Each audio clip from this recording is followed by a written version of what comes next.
এটাই আপনার অন্তরের প্রথম শত্রু। বেশিরভাগ মানুষই কামবোধ বলতে লালসা বোঝেন, কিন্তু এটা সম্পূর্ণ সত্য নয়। কামের আসল অর্থ হল কামনা।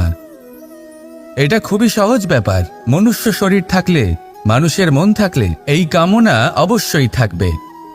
এবার এটাই দেখতে হবে যে এই কামনা নেতিবাচক কামনা নাকি ইতিবাচক কামনা। অন্য কারোর জিনিসে নজর দেওয়া, অন্য কোনো মানুষের উপর নজর দেওয়া, কোনো অনুচিত বস্তুর দিকে নজর দেওয়া, এই নেতিবাচক কামনা। আর এই দুষ্কামনা মানুষকে দিয়ে অপকর্ম করাবেই করাবে। তাই মনে রাখবেন, যে ব্যক্তি নিজের কামনাকে নিয়ন্ত্রণে রাখতে পারেন তিনি সঠিক পথেও থাকেন, সঠিক লক্ষ্যে পৌঁছতেও পারেন। যিনি কামনা নিয়ন্ত্রণে রাখতে পারেন না তিনি তার পথও হারিয়ে ফেলেন এবং লক্ষ্যচ্যুতও হন। তাই মনে রাখবেন, নিজের কামনাগুলিকে নিয়ন্ত্রণে রাখুন। কাম নামক এই শত্রুর ওপর বিজয় লাভ করুন। আর আমার সাথে ভালোবেসে বলুন, রাধা রাধা। হাস্য, হাসি জীবনে অত্যন্ত মূল্যবান হয়। কথায় আছে যে হাসি এবং হাস্য আমাদের জীবনে ওষুধের মতো কাজ করে, আমাদের সুস্থ রাখে, আমাদের জীবনের অনুভূতিগুলিকে আরো সুন্দর করে তোলে। কিন্তু প্রত্যেক ওষুধের মতোই এর সাথেও এটাই হয়। প্রত্যেক ওষুধ সঠিক সময়ে, সঠিক মাত্রায়, সঠিকভাবে গ্রহণ করতে হয়। যদি এরকম না হয় তাহলে এই ঔষধও শরীরের ক্ষতি করে দিতে পারে। এবার আপনি ভাবতে পারেন, হাসি থেকে কিভাবে ক্ষতি হতে পারে? আপনি যদি অন্য কারোর উপরে হাসেন তাহলে হয়তো তার মনে কষ্ট হতে পারে, তার অন্তরের মিত্র হয়তো শেষ হয়ে যেতে পারে, আর অন্তরের শত্রু জেগে উঠতে পারে। কিন্তু এটাই যদি আমরা সকলকে সাথে এনে সকলের সাথে হাসি, তাহলে হয়তো আমাদের অন্তরের এই হৃদয়ের ভেতরে লুকিয়ে থাকা যে শত্রু তা শেষ হয়ে যেতে পারে, আর অন্তরের বন্ধুসত্তা প্রকাশিত হতে পারে। ঠিক কি না? এবার আপনাকে উদাহরণ দিই। যখন দ্রৌপদী দুর্যোধনকে নিয়ে হেসেছিল তখন তা মহাভারতের সৃষ্টির কারণ হয়েছিল। কিন্তু সেইখানেই যখন পার্থ আর মাধব একসাথে বসে মৃদুমন্দ হাসতেন তখন ধর্ম স্থাপন করা হয়েছিল। তা আপনি কি চান? কাউকে নিয়ে হেসে তাকে আঘাত করতে চান, নাকি সকলকে একসাথে এনে তাদের হাসিয়ে তুলে ধনাত্মক প্রভাব ফেলতে চান? সিদ্ধান্ত আপনার। আসুন আর আমার সাথে ভালোবেসে বলুন, রাধা রাধা। মাঝে মাঝে কিছু মুহূর্তের জন্য চোখ বন্ধ করে ধ্যানের বেদিতে বসে ধ্যান করতে চেষ্টা করুন, আর বোঝার চেষ্টা করুন যে আমরা সর্বপ্রথম কি দেখতে পাচ্ছি, কি অনুভব করছি। আপনি দেখতে পাবেন সবার আগে আপনার চোখের সামনে আপনার দুষ্কর্মগুলিকে, আপনার লুকিয়ে থাকা ক্রোধ, অন্তরের যন্ত্রণা, ভয়, নিরাশা, এই সব কিছুই সবার আগে দেখতে পাবেন আপনি। আর এই সব কিছুই আমাদের দুঃখের কারণ হয়ে ওঠে।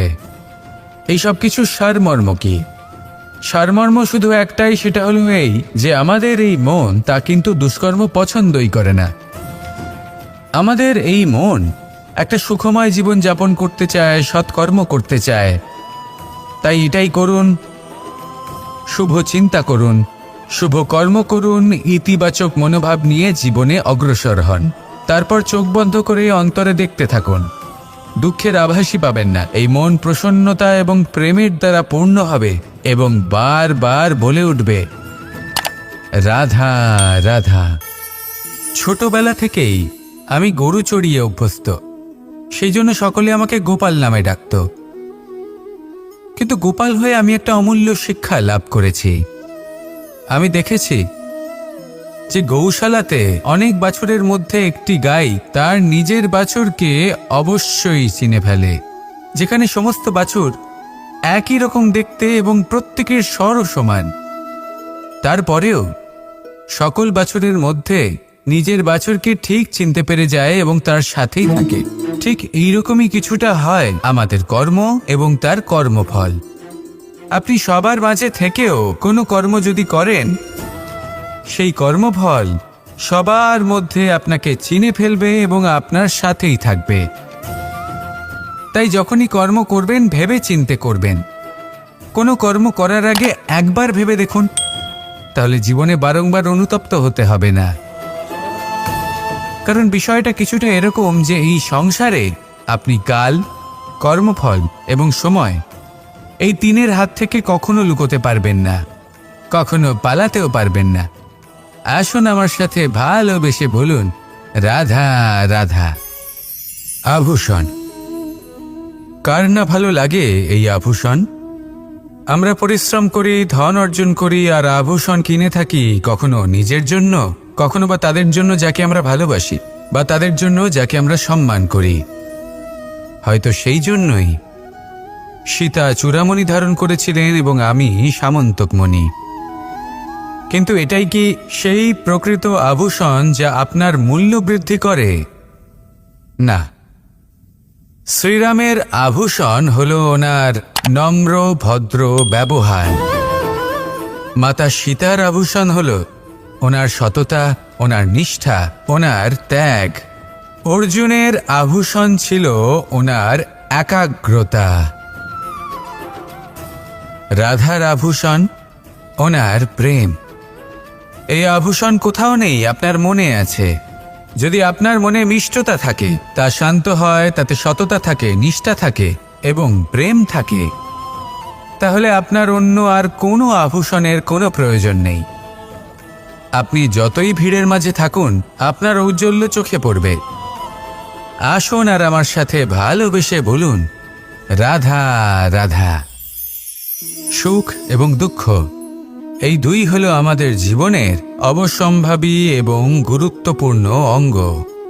আমাদের সকলের জীবনে কখনো সুখও আসে, আবার কখনো দুঃখও আসে। আমরা সবসময় ভাবি আমরা কিভাবে সুখ লাভ করব, কিভাবে আমরা দুঃখ থেকে দূরে থাকতে পারি। আর এই জীবনে যা কিছুই ঘটুক না কেন, সেই সব কিছু আমরা সুখ এবং দুঃখের মাপদণ্ডে মেপে থাকি। এবার এখানে একটা ছোট্ট বিষয় আছে। এটা ভেবে দেখতে হবে যে কে আসলে সুখী ব্যক্তি। সুখী ব্যক্তি হলেন তিনি, যিনি নিজের জীবনে নিজের কর্মের বিশ্লেষণ করে থাকেন, সেই বুঝে পদক্ষেপ নেন। উনি কি করতে চলেছেন সেটা উনি জানেন। আর যদি ওনার কোনো দোষ থাকে বা ভুল থাকে, তাহলে সেগুলো শুধরে নিয়ে এগিয়ে চলেন। সেই জন্য উনি সুখী হন। অন্যদিকে যে ব্যক্তি দুঃখী, তিনি কি করেন?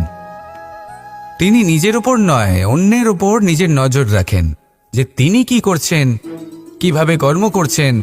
ওনারা অন্যের নিন্দা করেন, অন্যের সাফল্য দেখে ঈর্ষা করেন, ক্রুদ্ধ হয়ে যান, ওনাদের বাধা দিতে চেষ্টা করেন। সেই জন্যই তো ওনারা দুঃখী হন। এই সংসারে এমন অনেক ব্যক্তি আছেন যারা এই কারণে দুঃখী নন যে তাদের জীবনে দুঃখ আছে। তারা এই কারণে দুঃখ পান কারণ অন্যের জীবন অনেক বেশি সুখের। দেখুন, শেষ পর্যন্ত আপনাকে নিজের কর্মের প্রতি মনোসংযোগ করতেই হবে, অন্যের প্রতি নয়। কারণ আপনার জীবনে আপনার কর্ম হলো এমন একটা জিনিস যা আপনার নিয়ন্ত্রণে আছে। নিরন্তর চেষ্টা করতে থাকুন, নিজের কর্মকে বুঝতে শিখুন, শুধরে নিন, নিজেকে শ্রেষ্ঠ করে তুলুন। তখন সাফল্য নিজে থেকে আপনার কাছে আসবে, আর এই মন প্রসন্ন হয়ে বলবে, রাধা রাধা।